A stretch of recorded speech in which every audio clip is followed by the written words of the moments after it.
السلام عليكم.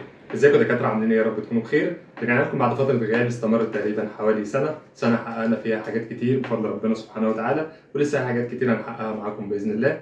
بعتذر عن فتره انشغال الفتره الاخيره عن القناه وعن كومنتاتكم الجميله الحقيقه اللي بتشجعني وان انا نحقق حاجات كتير بفضل ربنا سبحانه وتعالى، ثم كومنتاتكم وتشجيعكم الجميل ليا. شغل كتير وحاجات كتير الفتره الجايه الحقيقه نعوض فيها بقى الفتره اللي ريحنا فيها. ان شاء الله نتكلم فيها عن حاجات كتير، وهكون معاكم في الرد عن استفساراتكم او عن كومنتات في اي حاجه بخصوص الدراسه او الماتيريال او الادوات بتاعتنا بشكل عام، سواء فتره الكلينيك او فتره البري كلينيك او حتى زمايلنا اللي لسه داخلين سنه اولى باذن الله. او مبدئيا قبل ما نبدا ندخل في الموضوع بتاعنا، حابب اننا نبارك لهم ونقول لهم مليون مبروك ومرحبا بك كطبيب اسنان. نورتونا. مش هنبدا منين ولا منين بصراحه، زي ما قلت لكم عندنا شغل كتير وحاجات كتير هنتكلم عليها الفتره الجايه، بس خلينا نبدا اول حاجه كده معانا بفتره الكلينيك. دكاترتنا واصحابنا وحبايبنا اللي داخلين مرحله الكلينيك اللي منورين القناه معانا طبعا بقالهم فتره، نتكلم عن مرحله الكلينيك وايه الحاجات المطلوبه منك وايه الحاجات اللي لازم تعملها في مرحله الكلينيك.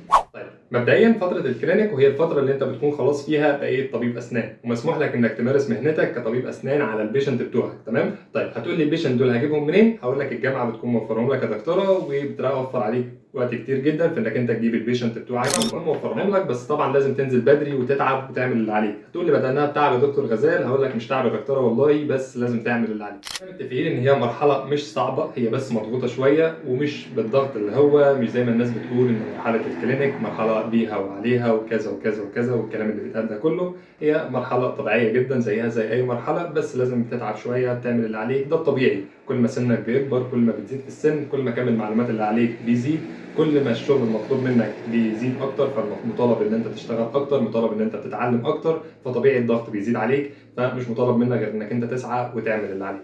ما نروحش لبعيد برضو، خلينا نتكلم في الموضوع بتاعنا، وهو يا دكتوره زي ما قلت لك ان انت خلاص هتشتغل على بيشنت.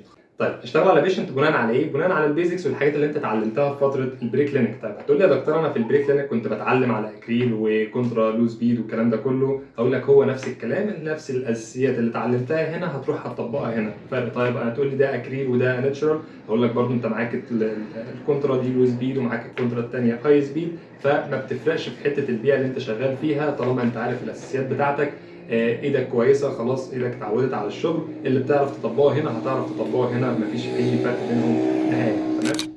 دكتور غزال، ده معناه ان انا لو مش كويس في مرحله البري كلينيك هبقى برضه مش كويس في مرحله الكلينيك؟ لا طبعا، تقدر تطور من نفسك وتشتغل على نفسك وتتدرب، بس برضه هتتدرب على الاكريل لحد ما تبقى تتقن الحاجه كويس، او ان انت خلاص يبقى عندك الكفاءه ان انت تعمل الحاجه دي، بعد كده هتروح تطبقها على بيشنت. ايه المواد اللي هشتغلها في مرحله الكلينيك؟ هنقول نبذه سريعه كده عن المواد اللي هنشتغلها، وبعد كده هيبقى في فيديوهات تفصيليه وشرح تفصيلي لكل ماده بالتفصيل، كل ماده لوحدها في فيديو لوحده هنتكلم فيها بعد كده ان شاء الله. اول ماده معانا وهي ماده الاوبرتيف او العلاج التحفظي، وزي ما احنا عملنا في مرحله البري كلينيك كان اول سمستر بريبريشن، ثاني سمستر كان ريستوريشن. هندخل اول سمستر في مرحله الكلينيك هيبقى بريبريشن وريستوريشن الاثنين مع بعض، وفي الغالب هيكون كلاس 1. ثاني ماده معانا وهي ماده الريموفابل بروستودونتكس، تركيبات متحركه، ودي العمل بتاعها بيكون مختلف شويه عن العمل بتاع فتره البري كلينيك. المطلوب منك ان انت بتعمل كومبليت دنشر للبيشنت اللي بيجوا لك، اللي بيكونوا موجودين برضه عندك في الجامعه بتوفرهم لك. ثالث ماده معانا وهي ماده الفيكسد بروستودونتكس او كراونز، ودي الحقيقه بنبقى لسه فيها برضه خلال فتره البري كلينيك، يعني انت خلاص في سنه الكلينيك بس برضه ما زلت شغال في فتره اللي هي البري كلينيك ان انت شغال على اكريل. طيب المطلوب منك بتعمل ايه؟ بتعمل بريدجز سواء انتيريور او بوستيريور او بريدجات كومباين اللي هو انتيريور وبوستيريور. ثالث ماده معانا وهي قال لهم شغل عملي وهي ماده الراديولوجي، ودي شغل العمل بتاعها بيكون عباره ان انا نتعلم ازاي ناخد الاكس راي. اخيرا وليس اخيرا، نصيحه احب اقولها لاخواتي وهي راعي ضميرك في الشغل. حط دايما في دماغك ان ربنا مطلع عليك، حط نفسك مكان البيشنت، الحاجه اللي ما ترضاش على نفسك ما تعملهاش للبيشنت. الحاجه اللي ما تعرفش تعملها او حاسس انك مش احسن حاجه فيها، مش عيب انك انت تقول انا مش هعملها او مش هعمل الحاجه دي لحد ما اطور من نفسي واشتغل على نفسي في الحاجه دي وابقى كويس فيها. العيب انك انت تعمل الحاجه وانت مش بتعرف تعملها او انت مش احسن حاجه فيها.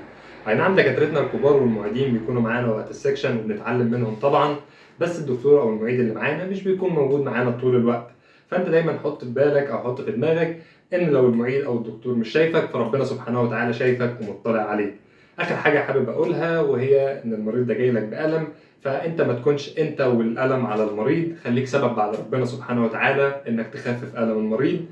وهنا نكون وصلنا لنهايه الفيديو، وان شاء الله استنونا في فيديوهات تانية كتير هنتكلم فيها عن حاجات كتير بالتفصيل، وزي ما قلنا في حاجات كتير هنتكلم عنها. السلام عليكم.